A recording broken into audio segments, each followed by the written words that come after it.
अच्छा, इस क्वेश्चन को करने के लिए मेरे पास क्या था कि रो कॉलम और क्या नाम है हर एक डायगोनल बराबर है और मुझे करना है इसको, ठीक है। पी क्यू आर और एस की वैल्यू निकालनी है, ठीक है। तो मैं देखूंगा कि मेरे पास रो में भी निकालने के लिए पहले कॉलम में, दूसरे कॉलम में, तीसरे कॉलम में, सब में वैल्यू निकालेंगे। रो में देखता हूँ तो वैल्यू निकालने के लिए दूसरे रो में भी, तीसरे रो में भी। डायगोनल 1 में देखता हूँ तो इसमें भी आर की वैल्यू निकालेंगे, लेकिन डायगोनल 2 में सारी वैल्यू दी तो वहाँ से मुझे पता चल जाएगा कि ये हर एक डायगोनल या हर एक चीज़ का कितना सम है, ठीक है जी। कैसे करेंगे? 1 + 8 क्या होता है? 9 + 5 क्या होता है? 14 का लगेगा 4, कैरी जाएगा 1। 2 + 1 क्या होता है? 3 + 1 क्या होता है? 4 + 1 क्या होता है? 5 54 आ गया, ठीक है। अब मैं बात करता हूँ 54 आ गया तो मैं पहले निकालने की कोशिश करता हूँ रो 1 को, ठीक है। तो रो 1 में क्या है? 19 प्लस में q प्लस में 21, यही है। इक्वल टू में क्या आना चाहिए? 54 आना चाहिए। तो मेरे पास बताइए 1 + 9 क्या होता है? 0, कैरी गया 1, ये 4 आ 2 गया, + 1 3 + 1 4, 40 + q = में क्या? बचा 54। 14। तो मुझे q की वैल्यू चाहिए तो q = क्या हो जाएगा? 54 प्लस का 40 माइनस का 40 हो 14। बेटा, ये 4 में 0 गया 4, 5 में 4 गया 1, तो 14 आपका q आ गया। बताओ टफ है? नहीं, q मिल गया। अब बात करते हैं इसकी p की, तो p भी निकल जाएगा रो 2 में, है ना। चलिए, तो रो 2 की बात करता हूँ। तो रो 2 में मेरे पास क्या हो जाएगा? रो 2 में p प्लस में 18 प्लस में 16 = में किसके बराबर आना चाहिए? 54 के बराबर। तो मेरे पास क्या हो जाएगा? p प्लस में 6 + 8 क्या होता है? 14 का 4, कैरी 1 + 1 2 + 1 3, 34 = में क्या हो जाएगा? 54 हो जाएगा।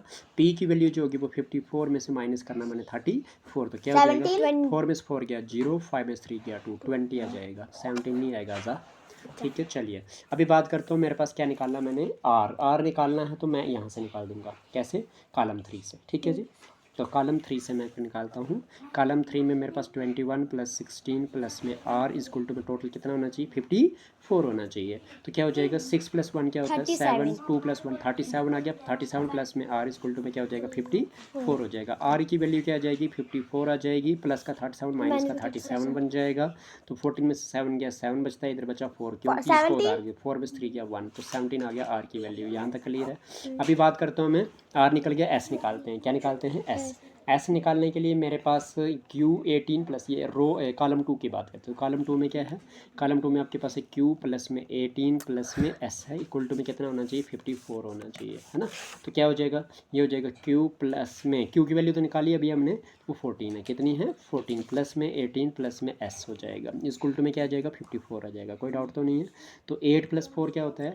12 का 2, कैरी 1, 1 + 2 + 1 3, 32 प्लस में s = में 54 हो जाएगा। s = में 54 हो जाएगा, माइनस में 32 आ जाएगा, है ना। तो 4 में से 2 गया 2 बच गया, 5 में से 3 गया 2, तो 22 आ गया s की वैल्यू। मुझे क्या चाहिए? मुझे चाहिए p, पहले क्या मांगा है? q, फिर क्या मांगा है? r, फिर क्या मांगा है? s। तो p की वैल्यू क्या आई मेरे पास? p की वैल्यू क्या आई मेरे पास? p की वैल्यू आई 20। r की वैल्यू q की वैल्यू क्या आई मेरे पास? q की 14, q की वैल्यू मेरे पास 14 आई है। r की वैल्यू क्या आई है मेरे पास? 17। s की वैल्यू क्या आई है? 22। तो बताओ ज़रा, 20 14 कौन सा पार्ट आ गया? डी पार्ट आ गया। इस तरह से देखना है, ठीक है। वैल्यूज सभी में एक ही जैसी हैं, लेकिन जो मांगा है उसके अकॉर्डिंग आपने आंसर देना है, ठीक है। क्वेश्चन नंबर 6 करते हैं, मोस्ट इंपॉर्टेंट क्वेश्चन। बोलता है question number 6 to 12 find the values of question mark. देखिए क्या लिखा हुआ है? 2, 2 के बाद 3, 3 के बाद 5, 5 के बाद 8, 8 के बाद 13, 13 के बाद 21, 21 के बाद क्या आएगा वो आपने निकालना है। देखो एक बताता हूँ, 2 से 3 गया तो 1 + 1 किया, 3 से 5 गया तो +2 किया, 5 से 8 गया तो +3 किया, 8 से 13 गया तो +5 किया, ठीक है। अब क्या हुआ? 13 से 21 गया तो कितना किया? 13 + 8 किया, यहाँ पे किया ना, क्योंकि 13 + 7 20 होता है, ये 21 है। समझ आई कि नहीं? आप देख रहे होने कि यहाँ पे 1 और 2 के गैप में कितना? +1 का गैप, 2 और 3 के गैप में +1 का गैप, 3 और 5 के गैप में कितना? +2 का गैप, 5 और 8 में कितना गैप? 3 का गैप। तो क्या आप यहाँ पे कर रहे हो? कर सकते हो क्या कुछ? +4 का गैप होना चाहिए। हाँ, 4 का गैप ऐसा नहीं है 4। देखो ये वाला कोई भी पैटर्न तो नहीं चला यहाँ पे, लेकिन एक चीज है आप देख रहे हो ने, 2 + 3 करोगे तो क्या आ जाएगा? 5 आएगा, प्लस करना है ना। 3 + 5 करोगे तो क्या आ जाएगा? 8 आ जाएगा। समझ आई कि नहीं? 5 + 8 करोगे तो क्या आ जाएगा? 13 आ जाएगा। समझ आ रही है? तो 13 + 8 करोगे तो क्या आ जाएगा? 21 आ जाएगा। तो 13 + 21 करोगे तो क्या आ जाएगा आपके पास, अगली टर्म निकल जाएगी।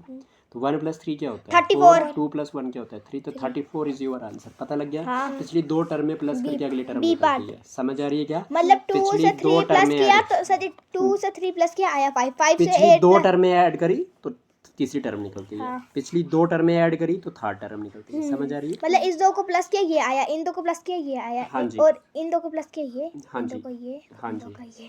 समझ आई? 34 आंसर आपका, कोई डाउट तो नहीं है? क्वेश्चन नंबर 7 देखते हैं। 8 के बाद 20, ऐसा ही है सच, ये 20 भी? के बाद 32 नहीं, अलग अलग पैटर्न होता है। 44, 56। ठीक है जी, आइए बात करते हैं कैसे होगा ये। अगर मैं बात करूँ तो यहाँ पे देख रहे हो 20 और 8 में कितने का गैप, +12 का है ना। 12 + 8 20 होता है। इधर +12 है, फिर से देख लो, 2 में से 0 गया 2, 3 में से 2 गया 1 है ना 12 का। इधर 4 में से 2 गया 2, 4 में से 3 गया 1, इधर भी +12 का, तो इधर भी +12 का ही होगा ना, तो सीधी सी बात है +12 कर दो आगे। ठीक है, 56 दो प्लस 12 6 + 2 8 कितना हो गया 8, 5 + 1 क्या हो गया 6, 68 कौन सा आंसर है? 68 बी पार्ट। समझ आई बच्चों? कोई डाउट तो नहीं है? नहीं। क्वेश्चन नंबर 8 करते हैं। क्वेश्चन नंबर 8 में क्या पूछा है, 4, 5, 9, 18, 34। अगर आप देख रहे हो उन्हें, एक सिंपल सी बात है यहाँ पे, क्या 4 और 5 में कितने का गैप, 1 का,